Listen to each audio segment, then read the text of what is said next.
Okay, I'm going to say it. I've been practicing this. Saoirse, or I could say Saoirse. Yeah. Did I do it? Yeah, you know what I've realised? That every junket I do, like the more years I spend doing this, you're all getting a lot better.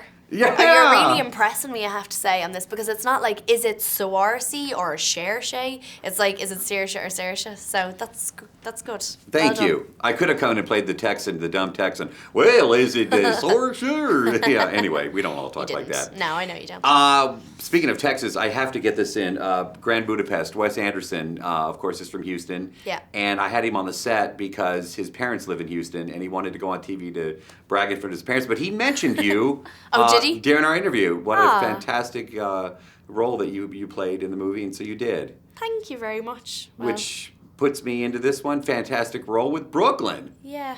You got to be really proud. It's a beautiful film. I am very proud. I really am. I'm very proud to be involved in it, and I'm very proud of this floating Brooklyn sign that they've created.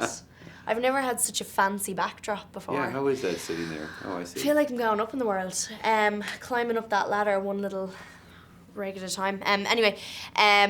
But yeah, it's been brilliant. It's been really great, kind of ever since Sundance, when we got bought like 9 months ago or whenever it was.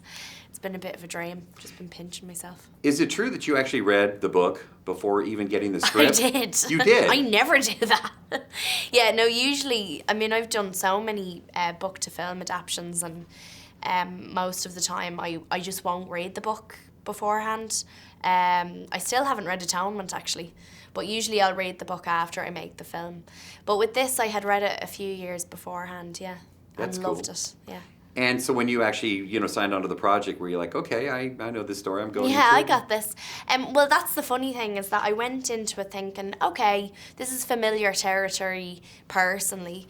I'm Irish, I was brought up there. I was brought up 20 minutes away from Enniscorthy, where Eilis is from, and where Colin is from in real life. And so I thought, okay, this would be fine.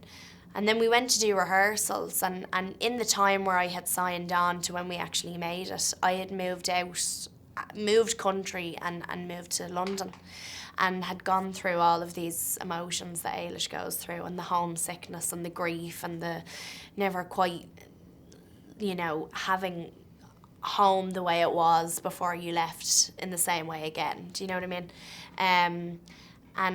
And so it was all extremely raw for me when we went into it. It was kind of like a mirror being put in front of you, an inch from your face, and you're not allowed to look away. So it was very overwhelming, You've already kind of brought this up, but I want to mention the fact that you did film this close to where you were raised. Yeah, 20 minutes away. And so there were, other kids my age who I had gone to basketball practice with and did sports days with when I was like 10.